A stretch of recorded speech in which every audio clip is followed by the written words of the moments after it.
Η ανάπτυξη του εμβρίου από την σύλληψη μέχρι τη γέννα, με χρήση νέων τεχνολογιών. Ο κύτταρο.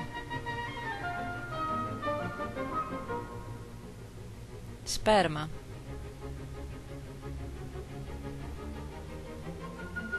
Γονιμοποίηση οαρίου.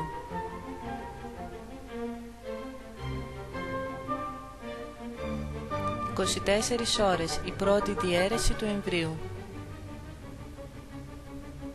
Το γονιμοποιημένο οάριο διαιρείται λίγες ώρες μετά τη σύνδηξη και διαιρείται εκ νέου κάθε 12 με 15 ώρες.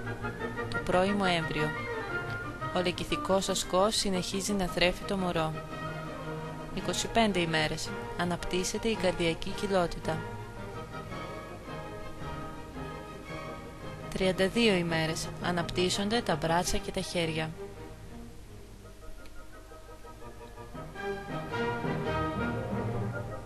36 ημέρες. Σπονδυλική στήλη σε αρχικό στάδιο.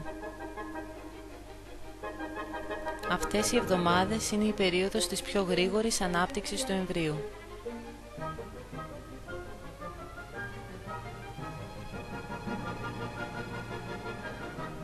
Αν το έμβριο συνέχιζε να αναπτύσσεται με αυτήν τη ταχύτητα στη διάρκεια των 9 μηνών, θα έφτανε τον 1,5 τόνο στη γέννα. 45 ημέρες.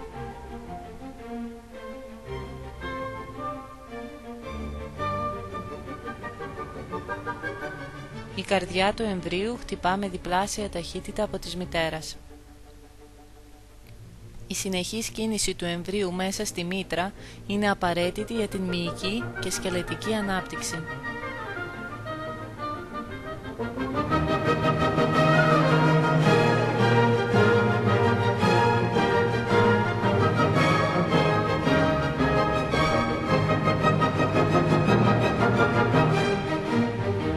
Κορίτσι ή αγόρι δεν έχει ακόμα καθοριστεί.